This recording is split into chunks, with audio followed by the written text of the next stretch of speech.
Oi, gente. Pessoal, eu estou aqui para poder falar dessa vez de um assunto que eu sinceramente não esperava precisar falar. Parece que os desafios vão surgindo, né, quando a gente se propõe a construir determinadas situações como essa, de dialogar através desse canal daquilo que eu penso, vejo e entendo como sendo a fé, ou a minha fé, e como sendo aquilo que eu acredito que seja o chamado de Deus. Mais uma vez eu quero discutir, parece que vai ser uma constante isso, com uma questão que a gente está vendo acontecer de alguns youtubers, de alguns canais que se auto-intitulam católicos, difamando e desdizendo as outras formas de catolicismo. Você sabe que poucos católicos sabem, mas a Igreja Católica, ela é, na verdade, uma junção de 23 igrejas diferentes. Nós temos 23 modelos de igreja que tem o Papa como o centro da sua comunidade de fé. E todas essas pessoas são católicas, romanas. E todas essas pessoas e perspectivas de credo são acolhidas dentro da perspectiva da fé católica. E isso é uma grande beleza da Igreja Católica. Isso é algo sensacional, é uma coisa que a Igreja tem de muito belo. Por que somos católicos? Porque somos universais, somos de todos e de todas.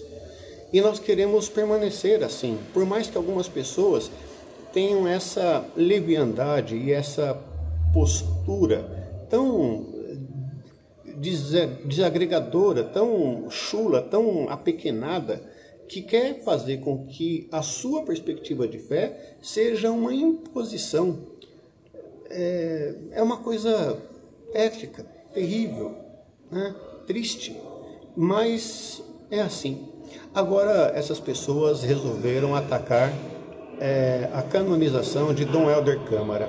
E por que eles atacam Dom Helder Câmara?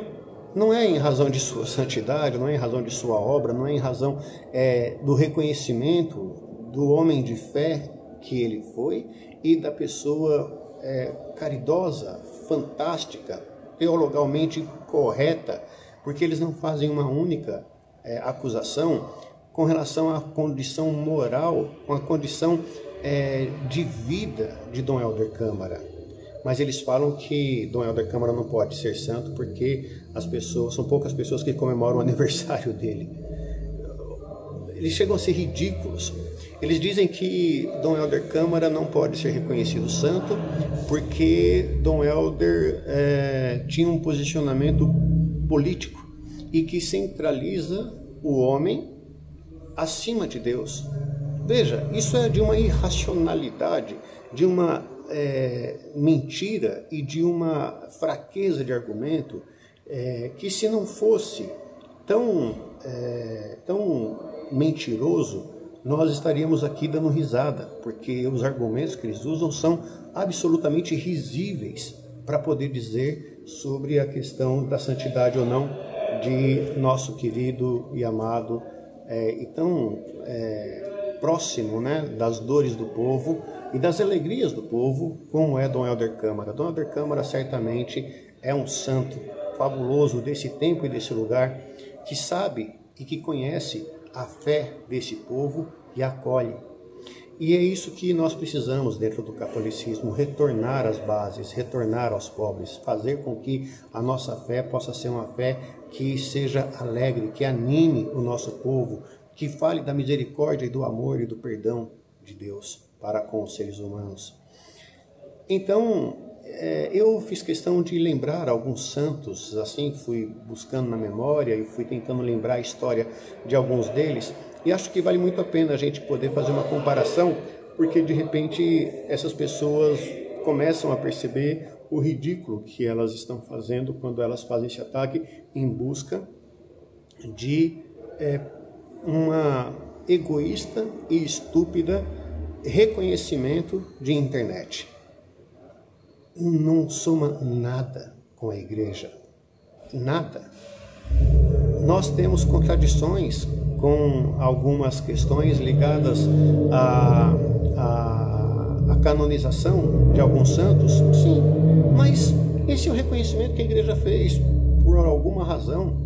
E esse reconhecimento nós respeitamos enquanto pessoas ligadas à teologia da libertação, porque entendemos que há pessoas que reconheçam nessas figuras pessoas que fazem bem a eles, né?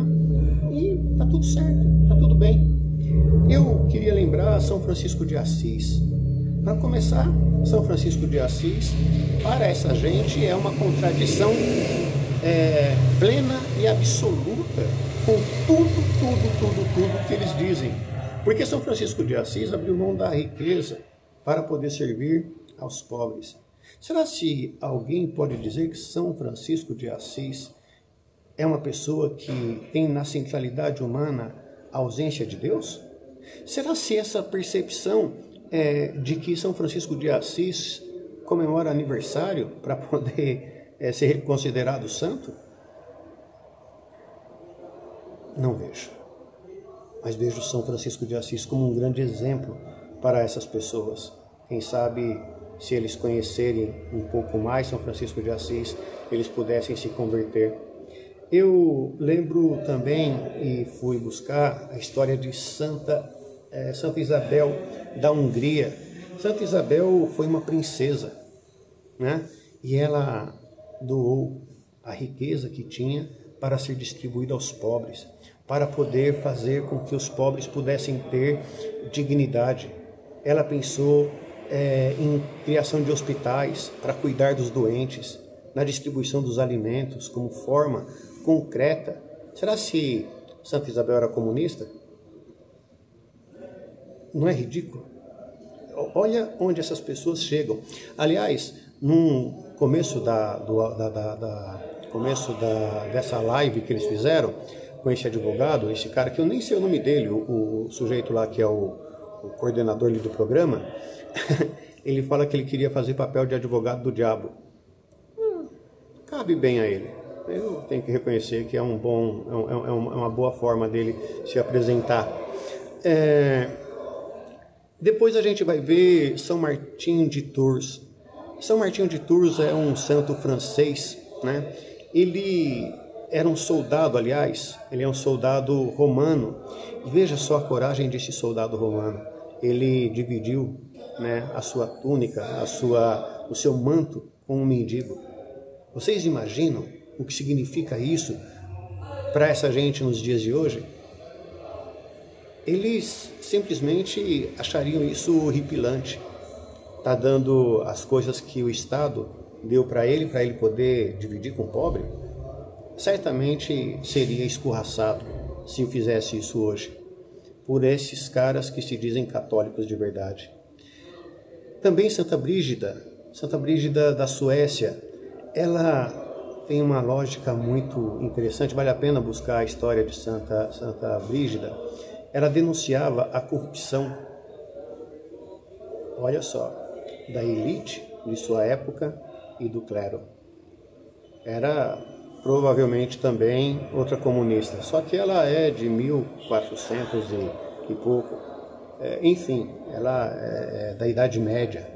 Será se essas pessoas estivessem hoje aqui e repetissem esses mesmos gestos, o que os católicos de verdade diriam dela? A gente pode pensar, a gente pode imaginar. Então, nós vamos vendo no decorrer da história, São Tiago. Eu penso muito em São Tiago. Vocês já imaginaram São Tiago fazendo um discurso hoje, em alguma igreja, falando que ai de vós ricos, que acumulam tesouros, o ouro e a prata que acumulastes e que tirastes dos pobres, porque os exploraram, eles estão dando testemunho contra vocês diante de Deus. Do que os tais católicos de verdade chamariam São Tiago? São Vicente de Paulo. São Vicente de Paulo é um santo muito conhecido nosso, né? É um santo muito celebrado aqui no Brasil. Aqui na minha cidade nós temos uma comunidade linda que fica encravada na favela ali do Jardim Cotia, do Portão, e lá está a comunidade São Vicente de Paulo. Não poderia ter lugar melhor para fazer aquela comunidade. E ali São Vicente de Paula dispensa apresentação, né? Ele fundou os Padres Lazaristas, se não me falha a memória, e ele é certamente o patrono dos pobres, da distribuição de renda, da distribuição de tudo aquilo que a gente hoje chama de serviço aos pobres. São João Bosco, aliás, São João Bosco é uma história fabulosa. São João Bosco tinha uma vocação linda de poder auxiliar os jovens, a juventude. E a gente vê hoje uns caras aí de um tal Instituto Dom Bosco que é contradição plena de tudo o que São João Bosco pensava e fazia em vida e faz ainda hoje enquanto santo em sua intercessão. E esses caras têm uma cara de pau tão grande que eles usurpam o nome de santos para poder falar em nome daquilo que é uma contradição plena com que esse mesmo santo pensa, faz. E nós temos aí a Santa Teresa de Calcutá. Santa Teresa de Calcutá, você acha que ela tem alguma preocupação com o aniversário? É tão ridículo que a gente fica até assustado. Olha a história de Santa Teresa. Será Santa Teresa também uma comunista? Vejam que absurdo, que loucura, que estupidez sem tamanho. Santa Edith Stein. Sabe quem gosta muito de Santa Edith Stein? Aliás, tem até uma obra com o nome dela, Padre Júlio Lancelotti. Né? Padre Júlio tem Santa Edith Stein, que tem uma história também belíssima. E olha só, Santa Edith Stein é o sinônimo da resistência, pois Santa Edith, ela era uma filósofa judia e ela se converteu ao catolicismo.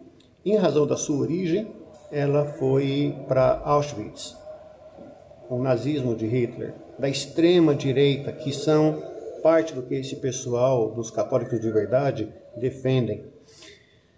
E Santa Edith Stein, ela morreu, foi mártir no Holocausto, ou seja, foi assassinada pela linha política que esses caras condenam. Gente como Dom Helder, por ter uma linha política diferente da deles. Mas entre Dom Helder e esse pessoal, eu não tenho dúvida nenhuma, quem tiver o mínimo de coerência dentro do catolicismo vai fazer a opção entre Auschwitz matando e Dom Helder distribuindo pão. Não preciso nem responder. Nós temos também um santo que eu tenho uma grande alegria de tê-lo conhecido há pouco tempo, mas que tem me ajudado muito a pensar sobre a minha caminhada, que é Charles de Foucault. Tá aí um camarada que poderia também perguntar a ele se ele queria saber de aniversário para poder comemorar.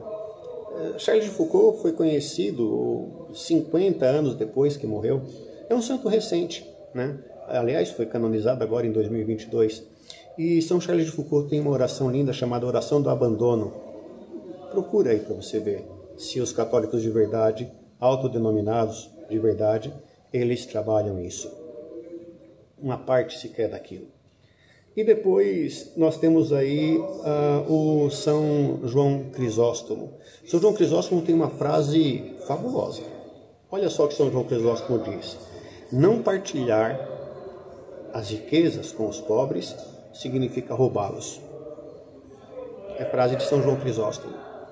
O que eu quero dizer é que eu tive hoje uma orientação para dizer a vocês que o nosso Deus se intitula como sendo o caminho, a verdade e a vida. Se não tiver no caminho de todas essas pessoas que eu citei, são falsos. Se não defender a verdade, e isso sim é a verdade, sobre o que significa ser cristão, que é colocar o ser humano sim na centralidade da fé, para que Deus possa ser louvado, para que Deus possa ser adorado. Porque afinal de contas, Deus nos fez sua imagem e semelhança. E essa é a verdade da fé. Não existe possibilidade de se dizer que adora a Deus quando se odeia o Filho de Deus. e se odeia o Filho de Deus quando nega a verdade que nós, seres humanos, precisamos partilhar, precisamos abençoar, precisamos abraçar, precisamos nos alegrar, precisamos principalmente garantir a dignidade de toda criatura humana.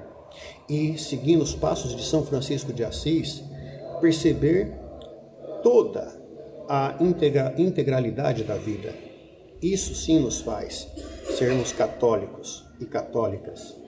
E por fim, eu quero dizer que isso significa defender a vida.